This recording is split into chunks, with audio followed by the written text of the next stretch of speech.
안녕하십니까, 이진우입니다.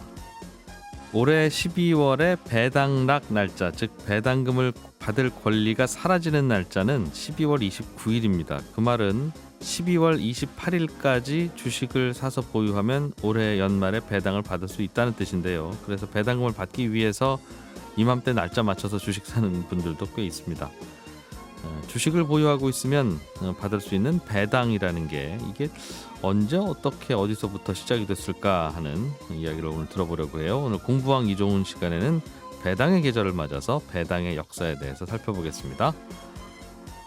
종이를 인쇄하듯 3차원 공간 안에서 실제 사물을 인쇄해서 만드는 걸 3D 프린팅 기술이라고 하죠. 앞으로 각종 생활용품, 자동차 부품 같은 여러 가지 것들을 이 3D 프린팅으로 뽑아낼 거라고 하는데 이미 건축물까지도 3D 프린팅으로 뽑아내고 있다고 합니다. 오늘 트렌드 리포트 시간에는 이 3D 프린팅 기술이 어디까지 왔는지, 어디까지 활용되고 있는지도 점검해 보겠습니다. 손에 잡히는 경제 플러스 광고 듣고 시작합니다.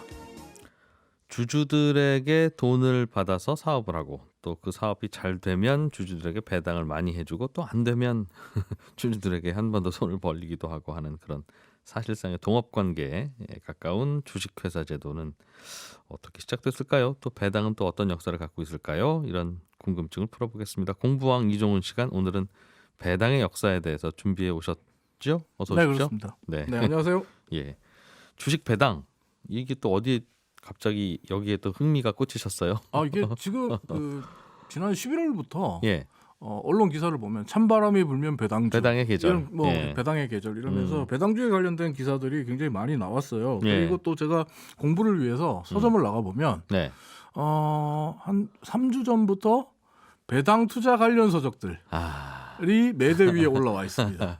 배당의 계절이니까. 네, 그래서 배당의 계절이고 예. 배당이 트렌드인가 보다라고 해서 배당에 대해서 좀 알아봐야 되겠다라고 하고 시작을 했는데 한 3주 전에 시작을 했어요. 예. 시작하고 잘못했다.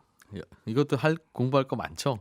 어마어마했어요. 그러니까 사실 저는 아까 말씀드린 대로 그 서점의 매대에 배당 투자 관련 책들이 이렇게 쭉 올라오길래 여기서 책을 몇 권 읽으면 좀 이해를 할 수 있겠구나라고 생각했거든요. 근데 정말 그 서적들은 실전 투자 이야기고 배당의 뭐 기원이라든지 역사에 대해서는 전혀 이야기가 없었어요.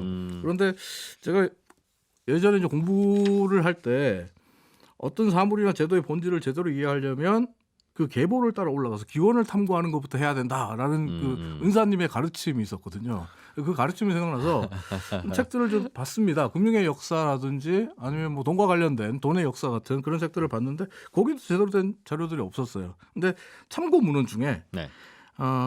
역사학자이자 경제학자인 로데베르크 페트람이라는 사람이 쓴 세계 최초의 주식 거래라는 논문이 참고 문헌에 꼭 등장을 하더라고요. 그래서 이 논문을 구해서 읽었습니다. 근데 번역서가 없었어요. 230페이지가 넘는 분량의 영어 원서를 구해서 주식의 역사에 관한 네. 건가요? 예. 네, 근데 이제 여기서 이제 주식 배당의 역사도 이제 다루더라고요. 네. 그리고 이제 국내에 이제 그 배당 정책 그리고 배당 현실 이런 것들을 좀 이해하기 위해서 국책연구소들이 낸 이제 국내 상장 기업 배당 수준의 국제 비교, 배당 정책에 의해 정부의 배당 확대 정책과 최근 기업 배당, 뭐 중간 배당 제도의 도입과 그 활성화 방안 같은 소논문들 그리고 뉴스들을 읽었고 개인적으로는 후추의 역사와 말린 청어의 역사도 좀 공부를 했습니다. 후추의 역사와 말린 청어의 역사가 세계 자본주의와 경제사에 지대한 영향을 줬더라고요. 말린 청어는 그 무역하던 분들이 아마 먹었던 거죠. 네덜란드가 융성해질 수 있었던 비결 중에 하나가 말린 청어. 그거 다음 시간에 한번 들려주세요. 말린 청어의 역사, 알겠습니다. 후추의 역사. 이 기왕 읽으신 김에 배당보다도 그게 더 재밌을 것 같은 생각도 얼핏 들고. 어쨌든 뭐 배당의 역사에 공부하면서 좀 힘들긴 했지만 나름대로 재미도 있었습니다. 힘들게 공부해 오신 걸 저희는 그냥 누워서 쏙쏙 빼먹는 즐거운 시간. 공부왕 이종훈.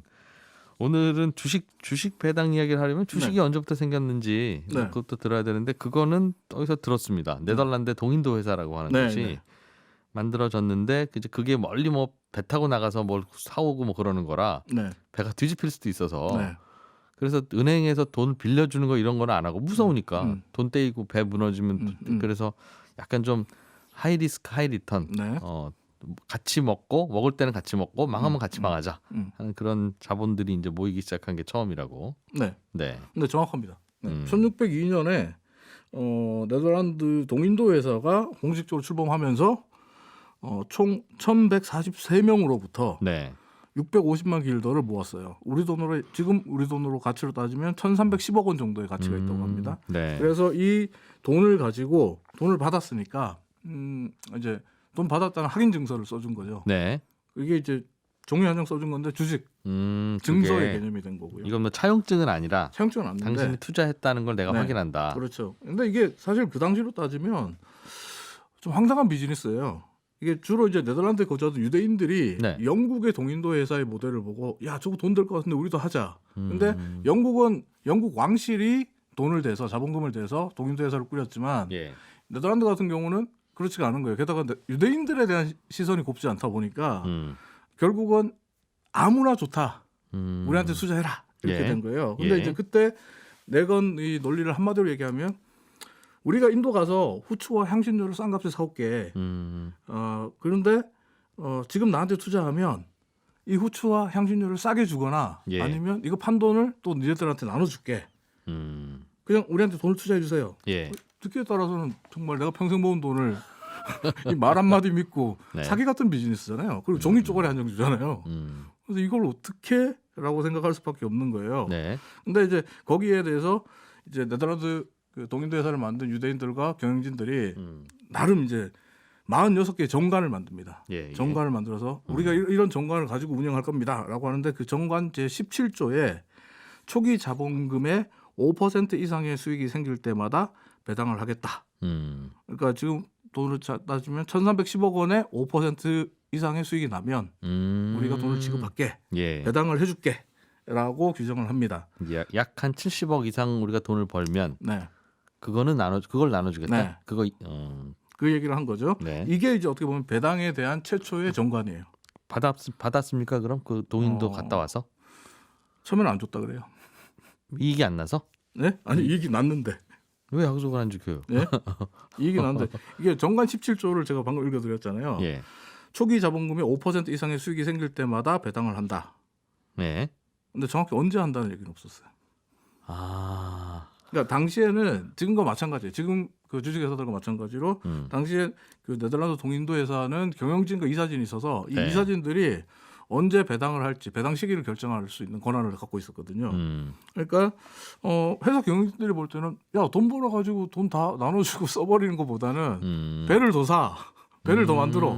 네. 그게 더 많은 이득을 만들 수 있지 않냐. 재투자하자, 연구개발비로 쓰자, R&D 비용으로 쓰자. 네. 이렇게 된 거죠. 아마존 테슬라가 요즘 그렇게 하죠. 네. 예. 그래서 이제 이게 사실 지금 식으로 얘기하면 기업의 라이프 사이클 주기 이론. 그러니까 투자 기회가 많은 초기에는 배당을 적게 하거나 안 주고 네. 기업이 점차 성장해서 성숙기에 도달하고 투자 기회가 적을수록 배당을 늘려간다. 이게 이제 기업의 이제 사업 주기 이론인데 예. 현대 이런 거 똑같아요. 어떻게 보면 그러니까 많은 한국의 상장 기업들이 배당을 안 주거나 짜게 줄 때 꼭 예. 내세우는 논리가 바로 이 기업의 라이프 사이클 주기 이론인데. 네. 근데 이제 문제는 돈을 준다고 해서 돈을 맡긴 사람들, 네. 배당을 준다고 해서 돈을 맡긴 사람들 입장에서 보니까 화가 나잖아요. 그래서 불만을 가진 사람들이 등장을 합니다. 배당 해라, 돈 주라 네. 이렇게 하는 사람들이 나타나요. 이른바 이게 이제 처음에 큰 손들로부터 시작했다가 소액 주주들까지 네. 동참하기 시작하거든요. 그 목소리가 높아지니까 네덜란드 동인도 회사도 설립 이후 8년이 지난 1610년에 비로소 최초의 배당금을 지급했는데 이게 역사상 최초의 주식 배당금 지급 사례입니다. 참고로 지금은 이제 그 기업의 배당금이 현금으로 지급되는 게 현실입니다만 네네. 일반적인데 사실 우리 상법에는 현물로 줘도 돼요. 그렇다면서요? 네. 예. 근데 이제 현금을 선호하니까 현금을 주는데 17세기 당시에는 현물 배당이 더 많았다고 합니다.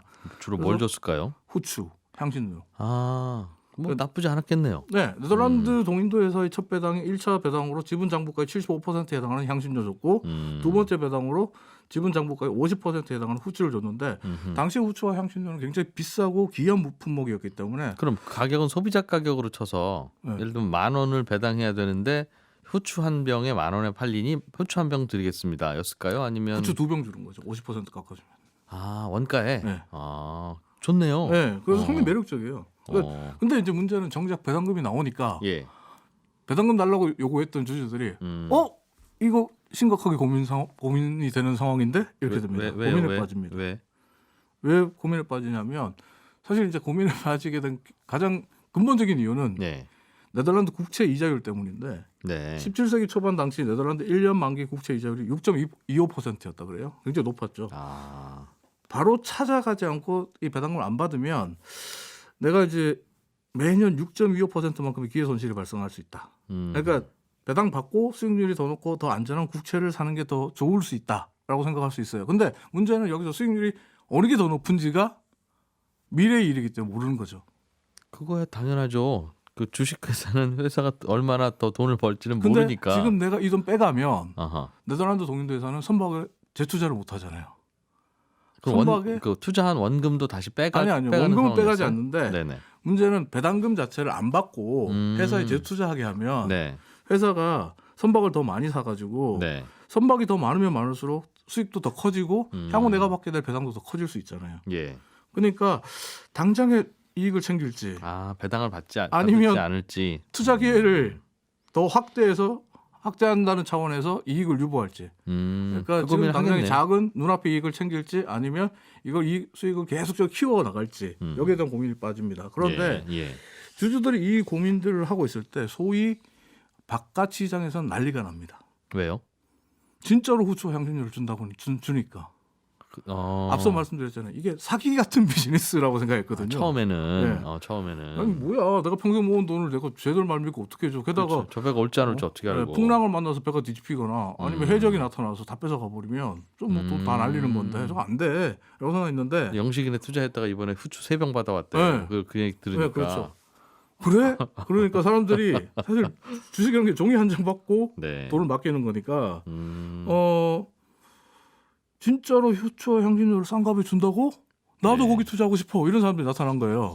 야, 네덜란드 동인도 회사 투자 안 받니? 라고 했는데 더 안 받아요. 네. 근데 동인도 회사가 이제 처음 주주를 모집할 때 계급과 상관없이 누구나 다 투자할 수 있습니다. 유대인들이 중심이 되다 보니까 하인도 투자할 수 있고 생선가게 아저씨도 투자할 수 있고 뭐 상인도 뭐 장사하시는 분도 투자할 수 있고 뭐 누구나 다 투자할 수 있습니다. 할아버지 할머니도 투자할 수 있습니다. 이렇게 마케팅을 했거든요. 지금은 당연한 건데 그때는 그게 네. 신기했나 봐요. 그렇죠. 왜냐하면 영국 동인도 회사가 왕실 위주의 주주 구성을 했으니까. 그러니까 이제 주주라고 할 수도 없죠. 그때는 왕실들이 독점하고 있었으니까. 역시 네덜란드는 파격적인 나라였어요 그때도. 네.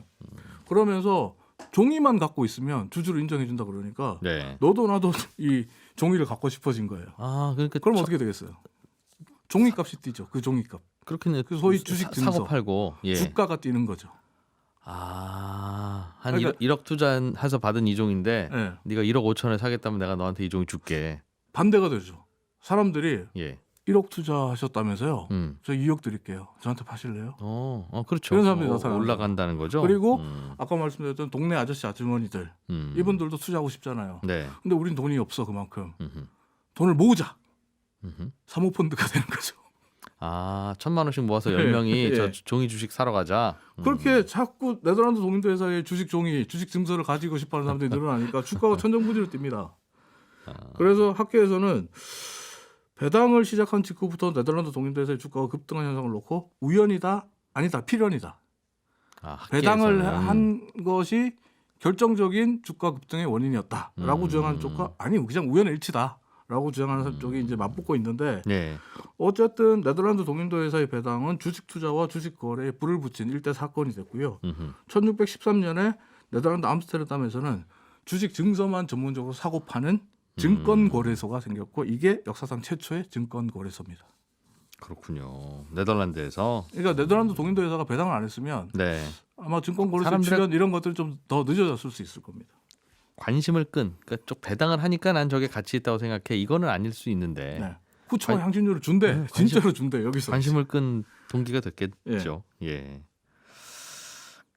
어때요? 배당이라고 하는 게 주가 상승에 도움이 됩니까? 즉 지금 아마존이라는 회사는 배당을 안 하지만 네. 그 CEO가 배당할 돈으로 나는 투자 더해서 주가 더 올려주겠다라고 하니까 그거에 박수치는 분들은 아마존 사는 거고 네. 또 다른 회사들은 배당을 잘해주니까 또 사는 경우도 있고요. 그게 이제 후초와 향신료를 배당금으로 준다고 했을 때 예. 초기에 네덜란드 동인도에서 투자했던 투자자들의 고민과 정확히 일치하는 지점이에요. 사실 과거에 80년대, 90년대 마이크로소프트 같은 경우에 배당을 안 했거든요. 예. 그때 굉장히 이제 배당해라 마라 이러 가지고 얘기가 많았는데 아까 말씀드린 기업 라이프 사이클 주기 여기에 대한 것도 논란 이야기를 하지만 실질적으로 투자자 입장에서는 예. 지금 작은 배당을 받는 것보다는 아마존이 더 크게 시장을 먹어서 나중에 더 큰 배당금을 나에게 주는 회사가 됐으면 좋겠다라고 예. 생각하는 거죠. 주가도 당연히 올라갔으면 좋겠고. 근데 저는 개인적으로 사실 배당 투자에 큰 관심이 없었기 때문에 그동안 이 문제에 대해서 생각 뭐 그다지 깊게는 안 해봤는데 이번에 공부하면서 이 배당 투자가 굉장히 매력적인 투자구나.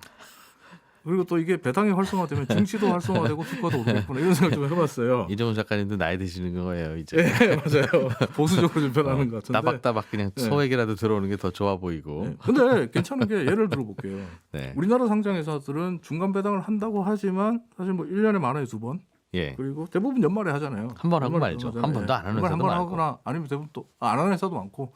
그런데 유안타 증권이 11월에 내놓은 보고서 보니까 대부분의 증권사의 리포트도 그렇고 지금 올해 코스피 대형 종목의 이익이 회사 이익이 네. 지난해 2배 수준으로 늘었대요. 2배 이상 늘었대요. 네. 근데 배당액은 더 줄어든대요. 지난해보다. 배당액 전체 다 합친 건. 그러니까 우리는 배당도 한 번 혹은 두 번, 뭐 두 번 한 데가 있으니까 예. 한 번 혹은 두 번, 그리고 배당금도 짜고 이런 구조죠. 예. 근데 하지만 미국 같은 경우에 미국 상장 회사들을 분기별로 배당하거든요. 네. 배당월도 달라져요. 여기서 좋은 투자 아이디어가 떠오를 수 있어요. 시스코 시스템즈라는 회사 아시죠? 예. IT 기업. 예. 여기가 배당월이 1월, 4월, 7월, 10월이더라고요. 1년에 배당을 4번 해요? 네, 4번 분기별로 하니까. 네. 1, 4, 7, 10이 배당월이에요. 네. 시스코가. 예. 통신회사인 버라이즌. 여기도 배당 잘 주는 회사예요? 근데 배당 예. 잘 줘. 여기 워렌 버핏이 칭찬하는 회사입니다. 배당 근데, 잘 준다고? 예. 근데 여기가 2, 5, 8, 11월이 배당월이에요. 전 배당월이 막 1년에 여러 번 있다는 게 게다가 아직도 우리 삼성도 익숙하지 쓰고 않네요. 있는 스마트폰 칩을 만드는 퀄컴. 예. 퀄컴이 3, 6, 9, 12월이 배당월입니다. 네. 이래서 이 세 회사를 주식을 다 사면 어떻게 되냐면 1월부터 12월까지 다 배당이 나와요. 그렇겠네요, 당연히. 네. 네, 그렇겠네요. 매달 배당금을 받는 구조의 포트폴리오를 짤 수가 있어요. 쉽게 짤 수 있다. 보수적인 투자자라고 가정했을 때 네. 이런 투자가 가능한 증시에 투자하겠습니까? 아니면 1년에 한 번 쥐꼬리만한 배당 받는 곳에 투자하겠습니까? 배당을 자주 많이 해준다. 저는 얼핏 미국 주식 투자하는 분들이 그거 하는 거 봤어요. 이런 회사들을 여러 개 만들면 네. 배당을 매주 받을 수도 있다. 네. 1년에 4번 하는 배당이니까 회사를 한 15개? 뭐 12개 정도만 꼽으면 이번에 제가 공부하면서 보니까 그걸 엑셀로 소팅하는 네. 데이터베이스를 만드는 매주 배당을 하는 투자자분들도 계시고 그리고 실제로 매월 배당 받기 미국 주식 투자하기라는 네. 상품들이 또 우리 증권사들이 있더라고요. 네. 미국 주식이 수년간 계속 오르기만 하니까 이제 원금은 당연히 오르는 거고. 네. 근데 그리고 또 배당이 또 중요한 이유 중에 받아봅시다 하나가 하는 투자가 이런 생기네요. 것도 있습니다. 그러니까 현금 비중이 기업의 현금 비중이 지나치게 높아지면 자기 자본 이익률이 떨어질 수밖에 없어요. 예. 현금 비중이 높아지니까 예. 이익률은 떨어지잖아요. 현금이 올라가니까. 네. 그런데 글로벌 기관들의 주요 투자 지표가 이 ROE 자기 자본 이익률이거든요. 회사 돈 10억으로 돈을 올해 얼마나 벌었어? 네. 이거. 근데 회사 돈이 100억이 되고 이렇게 되면 또 달라지니까. 그러니까 너는 100억이나 했는데 이렇게밖에 못 벌었어? 그게 아니 90억은 그냥 보통 예금 통장에 넣어놨었고요. 네. 뭐 그런 얘기를 합니다만. 그러니까 게으르다고 이게 보죠. 글로벌 기관 투자자, 외국인 투자자를 유인할 수 있는 좋은 정책이 못 되는 거예요. 예. 일본 같은 경우 대표적으로 오히려 배당을 늘리면서 외국인 투자가 확 늘어났거든요. 일본 증시가. 그리고 또 배당을 꾸준히 자주 해주면 개인 투자자들 입장에서 증시에 뭐 투자할 만한 매력적인 그 부분이 포인트가 생기는 거죠. 국내 같은 경우 은퇴 이후에 월급처럼 꼬박꼬박 돈이 나오는 투자처에 대해서 대기 수요가 상당히 높잖아요. 그래서 부동산 투자하시잖아요. 또 많은 분들이. 네. 이런 배당 주기를 국내에 도입한다. 매월 배당을 받을 수 있습니다. 그럼 고령층 은퇴자들 이런 분들의 자금을 유인할 수도 있거든요. 그러니까 배당을 통해서 주식 투자가 위험한 투자가 아니다. 매달 따박따박 돈이 나오는 구조고 장기적으로 또 자산도 늘릴 수 있다. 이런 인식을 더 많이 심어주고 확신을 줄 수 있다면 부동산으로만 지금 온리 부동산으로만 쏠리는 우리 국내 자산의 흐름을 주식시장으로 좀 바꿀 수 있지 않을까 생각해 봅니다. 그렇게. 우리나라에 상장되어 있는 기업들이 대체로 이렇게 안정적인 비즈니스를 따박따박 돈 버는 대박도 아니지만 뭐 어려운 해에도 뭐 당연히 이 정도는 벌죠. 뭐 빵을 더 적게 사 먹겠습니까? 콜라를 덜 마시겠습니까? 하는 회사들이 많으면 괜찮은데 대체로 이게 그 경기 민감 전기 민감 산업들이 많아서 올해는 5조나 벌었는데 내년에는 적자래요. 뭐 이런 말도 안 되는 일이 근데 그 얘기를 하는데 벌어질 수 있는. 우리랑 똑같은 경기 민감 산업 구조를 갖고 있는 대만도 우리보단 배당률이 높아요. 공부왕 이종훈이었습니다. 고맙습니다. 감사합니다. 3D 프린터라는 기계, 기술 이야기 많이 들어보셨죠? 종이로 문서 출력하듯이 뭔가를 입체적인 뭔가를 프린터가 그냥 만들어내는 이제 그런 기술인데요.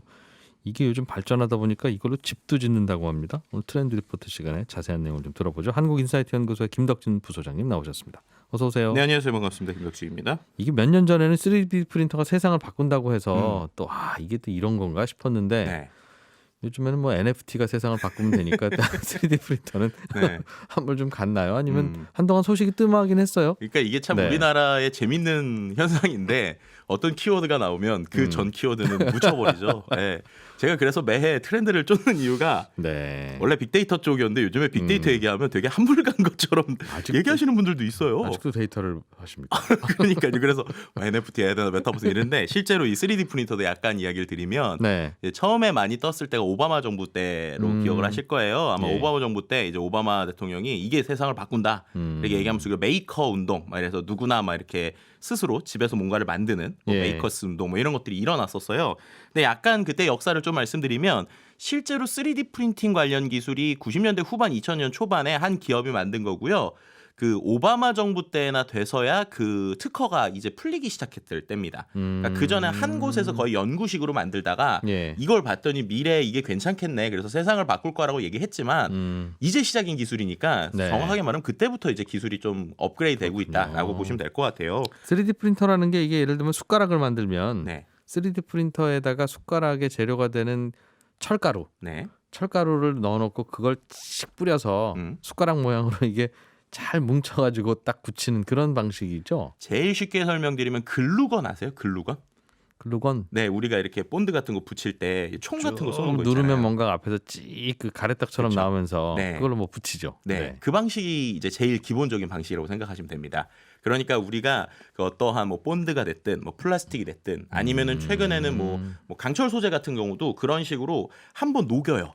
녹인 다음에 그거를 글루건에 있는 글루 형태처럼 네. 약간의 고체처럼 이렇게 해놓는 거예요. 예. 그럼 그게 이제 그 안에 이제 우리가 쭉 누르게 되면 그 구멍에 이렇게 한 줄로 쭉 이렇게 글루가 나오잖아요. 이렇게 그 틀에 붙인 맞춰서. 것처럼. 네, 틀에 맞춰서 그런 식으로 이 하나의 구멍에 맞춰서 쭉 이렇게 뿌리게 되면 이걸 우리가 쌓아 올리는 방식입니다. 네. 그러니까 이거를 우리가 어떠한 디자인되어 있는 형태의 파일을 컴퓨터에 올리게 되면 네. 그 3D 프린터가 그 XYZ축을 갖고 이 쭉 글루건을 뿌려주는 이제 예. 층층이 쌓이는 방식이라고 생각하시면 될 것 같고요. 네. 그 이후에 최근에 나오는 게 이제 말씀하셨던 것처럼 두 가지 방식이 추가로 나오고 있는데 하나는 그 이제 잉크젯 프린터 생각하시면 돼요. 네. 토너, 토너처럼 가루가 있어서 예. 그 가루를 특정 공간에 이렇게 뿌려주는 거죠. 그럼 뿌려준 다음에 열을 해서 레이저로 굳힙니다. 예. 그럼 굳힌 다음에 거기에서 이제 가루만 털어주면 그럼 이제 완성된 게 나오는 것도 있고요. 예. 또 한 가지는 액체 형태인데 이 액체가 특수 액체라서 어떤 레이저나 빛을 쏴주면 그 부분만 굳어지는 액체인 거예요. 예. 그러니까 이것도 액체 형태로 처음에 물건을 만들 때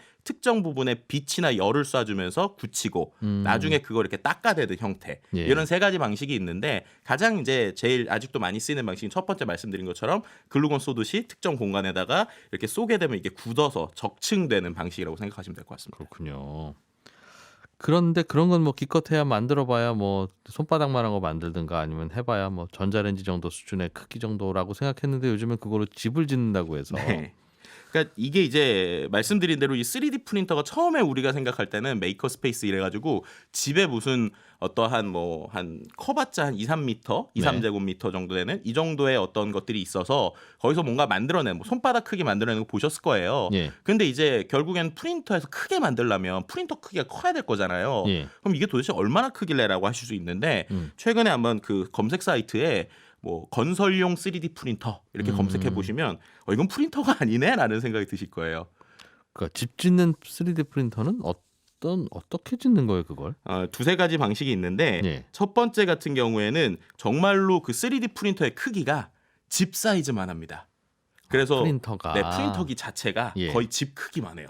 그래서 그거를 집 위에다가 설치를 하는 거예요. 네. 예를 들면은 제가 뭐 10평짜리 집을 만들겠다. 그럼 10평짜리보다 조금 더 큰 평방미터의 그 프린터기가 있어서 네. 그 안에서 정말 X, Y, Z축에다가 이렇게 쭉 쌓아 올려주는 방식인 거죠. 그럼 재료는 뭐예요? 이제 그 안에 들어가는 재료가 뭐 콘크리트라든지 아니면 플라스틱 이런 것도 있고 콘크리트 역시도 말씀드린 것처럼 글루건의 형태처럼 쭉 녹여가지고 시멘트 그거를 가루를 네. 씩 뿌려가면서 그때 굳혀가면서 그렇죠. 근데 여기서 또 한 가지 거기에서 추가적으로 요즘에 나온 기술이 그거를 또 이렇게 잘 다져주는 기계가 같이 있어요. 그래야겠죠. 아니면 흘러내리니까. 네, 그렇죠. 그러니까 플라스틱은 바로 굳지만 이건 이제 흘러내리기 때문에 한쪽에서 이렇게 받쳐주고 한쪽에서 이렇게 쏴주는 이런 방식이 있고요. 그 받쳐주는 게 틀이고 붙는 게 레미콘이면 결국은 같은 방식으로 짓는 건데. 근데 거기서 이제 가장 큰 차이가 시간이 덜 들고요. 네. 사람이 필요 없다. 뭐 이런 것들 좀 생각해 보면 될 것 같습니다. 실제로 지어요? 네, 실제로 이제 두바이에서 예. 194평짜리 건물, 2층짜리 건물을 만들었었고요. 네. 이게 2019년 10월에 만들어진 기술인데 예. 또 한 가지는 이렇게 만들게 때 가장 큰 특징은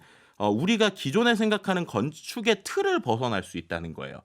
그러니까 우리가 기존에는 뭐 예. 벽돌을 딱딱 쌓아 올리거나 어떤 틀에다가 부어 넣어야 되니까 예. 그 틀이나 벽돌의 모양이라는 게 정확하게 존재했었잖아요. 그렇죠. 그러니까 우리가 집하면 딱 떠오르는 그림이 있는데 네. 이 3D 프린터는 말씀드린 대로 일종의 공간의 X, Y, Z축에다가 쏴서 이제 그걸 쌓아 올리는 방식이다 보니까 네. 기존보다 건축을 하는데 자유도가 높습니다.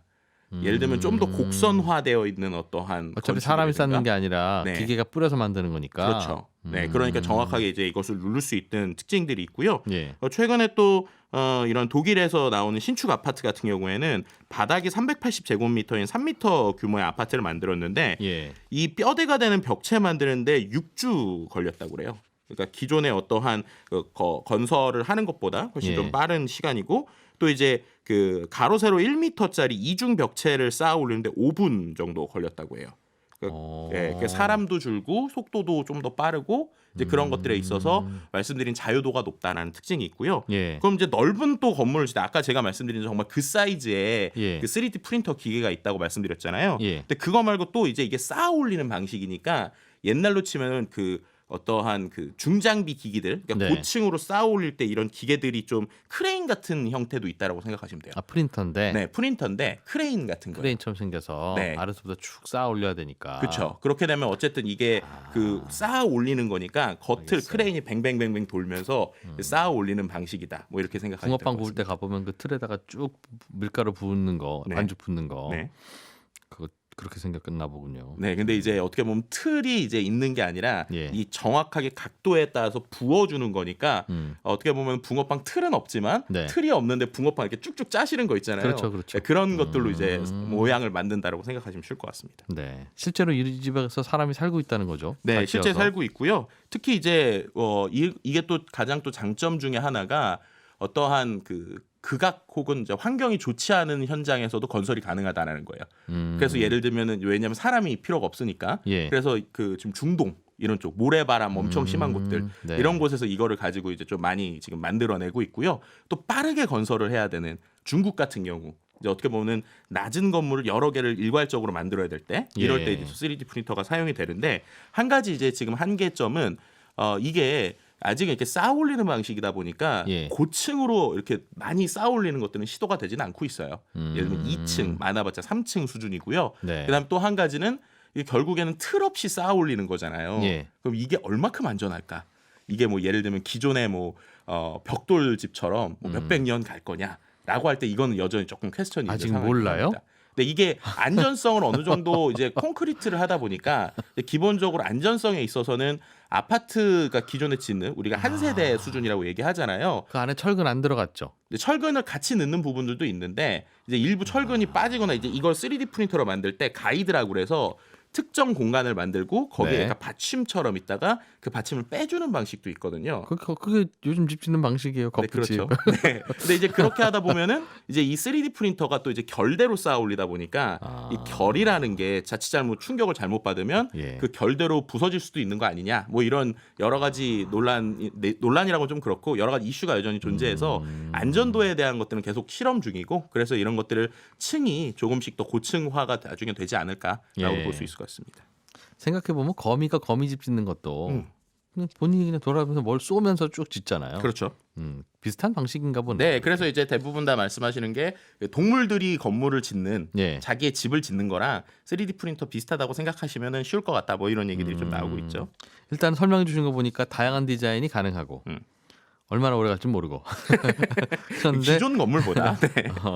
그러나 공사 시간도 줄어들고 네. 공사 시간이 줄어들면 비용도 줄어들지 않습니까? 아, 그럼요. 비용도 많이 줄고요. 다른 사람 안 것보다- 쓰니까. 네? 사람 안 쓰니까. 그렇죠. 그리고 시간이 준다라는 게 예를 들면 과거에 우리가 뭐 그 피라미드 같은 것만 생각하더라도 예. 피라미드 전체 만들 때 뭐 10만 명 노동자에 20년 넘게 건축됐을 거다 뭐 이런 분석들도 있고 뭐 그다음에 뭐 세계적인 건물인 뭐 파밀리아 성당 이런 것들 같은 경우에도 착공은 했지만은 뭐 공정률 25%의 디자이너가 뭐 사망하거나 이런 일들도 많이 있었잖아요. 예. 근데 그런 관점에서 보면 이 3D 프린터라는 거는 기존에 자기가 가지고 있는 상상력을 최대한 실현할 수 있는 장점이 있는데 그 장점보다 이제 장점이 있음에도 속도가 빠르다라고 하니까 이제 많은 관점이 있고요. 근데 뭐 이렇게 말씀드리면 그건 무조건 장점이 있느냐? 그건 아니에요.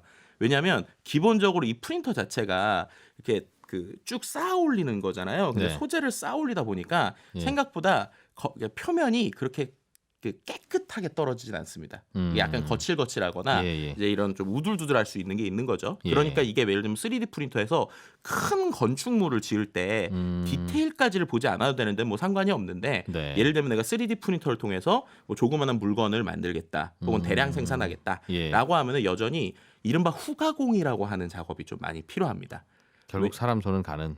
그렇죠. 그러니까 왜냐하면은 지금 우리가 이제 거푸집 같은 데 넣으면 네. 그거는 딱 거기에 거푸집을 만드는데 시간이 좀 오래 걸릴 수 있지만 그 안에다가 뭐 부어 놓고 예. 만들게 되면 딱 그 틀대로 붕어빵대로 나오잖아요. 나오죠. 근데 예. 이거는 붕어빵을 한마디로 틀 없이 그냥 이렇게 만드는 거니까 네. 그러지는 틀에 딱 지어지는 것보다는 약간의 오차나 거칠음이 있을 생길 수 수 있다. 있다는 거죠. 아, 그렇게 비유해 주니까 딱 머리에 들어오네요. 붕어빵을 틀 없이 만든다. 그렇죠, 그렇죠. 근데 그렇게 만드니까 이제 오히려 요즘에는 후보정, 후가공 예. 이런 쪽이 좀 많고요. 또 두 번째는 이거를 아까 말씀드린 대로 계속 붕어빵으로 해볼게요. 예. 붕어빵으로 하니까 재밌네요. 갑자기 붕어빵 먹고 싶기도 하고. 점심시간 다가오니까. 아, 그러니까요. 붕어빵에 우리가 요즘 네. 피자 붕어빵, 있습니다. 뭐 예. 슈크림 붕어빵 예. 이런 거 하려면 중요한 게 넣는 크림이 재료. 중요하잖아요. 예. 그렇죠? 네. 근데 우리가 피자빵, 붕어빵 만들 수 있는 게 그것들은 붕어빵 틀 안에다가 붕어 안에다가 넣어도 네. 이게 뭐 열을 받는다고 어떤 문제가 생기거나 아니면 뭐 얘가 갑자기 그 안에 들어간다고 막 붕어의 껍데기를 막 삐져나오고 막 이렇게 나오지 네. 않는 예. 것들이잖아요. 예. 근데 3D 프린터 원리대로 하면 그 어떠한 모든 소재들을 다 이런 붕어빵 반죽처럼 만들면 섞어야 되죠. 예, 다 만들 수가 있단 말이에요. 예. 그런데 그 소재가 그렇게 붕어빵 반죽처럼 만드는데 돈이 많이 들 수 있다라는 것도 이제 한 가지 이슈가 있을 수 있습니다. 아, 3D 프린터로 집을 지으려면 반죽이 필요한데 그렇죠. 뭐든지 그 반죽 만드는 게 어렵다. 그렇죠. 그리고 그 소재의 비율이 예. 이게 되게 마치 맛집은 맛집에서 자기네 반죽 비율이 있듯이 그럴 거예요. 실제 그럴 여기도 거예요. 몇 가지의 비율을 따라서 이제 그걸 잘 갖고 있는 데들이 3D 프린터로 잘 나오는 거예요. 그럼 이게 오히려 본인들의 노하우라서 이제 이쪽 실무에 계시는 분들 얘기를 좀 들어보니까 그렇겠죠. 실제로 소재의 원가보다 이거에 대한 배합률을 잘 만든 데들이 그걸 갖고 여전히 좀 아주 비싸게 좀 부른다. 네, 이런 얘기들이 있더라고요. 그렇겠죠. 네, 그러니까 이 부분도 예를 들면 대량으로 사람들이 많이 쓰게 되면 네, 저렴해질 수 있다라는 이야기가 같이 나오는 비싼 부분입니다. 게 그래서 비싸다. 배합을 어떻게 하는지 안 가르쳐 주니까. 네, 그리고 이제 쓰게 되는 것들도 예를 들면은 뭐 알루미늄이든 아니면 비싼 소재를 쓸 때 그걸 아까 말씀드린 대로 우리가 이렇게 풀에 넣을 수 있는 반죽이 이렇게 쭉 짜질 수 있는 거에 맞춰서 만들어야 되잖아요. 네. 그럼 그렇게 되면은 기존 소재를 또 이 3D 프린터용으로 쓰기 위해서 녹이고 그 다음에 한 번 또 가공하고 해야 되겠죠. 이런 것들이 있으니까 이것도 이제 좀 비용이 든다고 그러더라고요. 그러니까 이게 레미콘으로 그러니까 거푸집을 먼저 만들고 나서 레미콘으로 붙잖아요. 네, 그러면 이제 처음에는 칠퍽칠퍽하다가 몇 시간 지나기 시작하면 굳지 않습니까? 그렇죠. 지금 3D 프린팅으로 집는 집은 그런 반죽을 미리 만들어서 그냥 쌓아 올리는 건데 그러니까 굳지도 않아야 되고 아직 쌓아 올려야 되니까. 그렇죠. 그렇다고 너무 또 묵지도 않아서 쌓아 올리는 대로 흘러내려서도 안 되고. 맞아요. 야, 그걸 잘 만들어야 되는군요. 네, 그래서 오히려 이 3D 프린터와 관련된 산업에서 오히려 말씀드렸던 소재 산업 쪽이 상당히 관심이 있고 네. 또 이게 재밌는 게 프린터마다 그러면 우리가 그 카트리지도 그렇잖아요. 잉크젯 프린터마다 들어가는 그 잭이 다를 수 있잖아요. 네. 그러니까 기계에 따라서 이것들도 다를 수 있기 때문에 최근에 기계 만드는 데들이 이런 소재 산업사들을 인수해서 아예 세트로 패키지로 판매하는 이런 것들도 좀 존재하고 건설 있습니다. 회사들이. 네. 알겠습니다. 우리 화성에 가서 살 때가 오면 그때는 집을 진짜 이렇게 지을 것이다. 건설 장비 다 갈 수 없으니까. 그렇죠. 프린터 한 대만 보내서 그런 얘기는 하더라고요. 네, 실제로 이제 우리나라에서도 그 프로젝트에 나가서 3등 하신 분도 계세요. 그러니까 해외에서 미국에서 실제로 화성에 집 짓기 프로젝트 이런 실험들을 하는데 거기에서 이제 우리나라 기술을 가지고 뭐 3위를 하기도 하고 예. 이럴 정도로 이제 이 기술 자체는 향후에 좀 쓸모가 있거나 좀 지켜봐야 될 기술인 것 같긴 합니다. 자동차도 이걸로 만들고 다 만들겠죠. 한국인사이트 연구소의 김덕진 부소장이었습니다. 고맙습니다. 네, 감사합니다. 네, 저는 내일 아침 8시 30분에 손에 잡히는 경제에서 찾아오겠습니다. 고맙습니다. 이진우였습니다.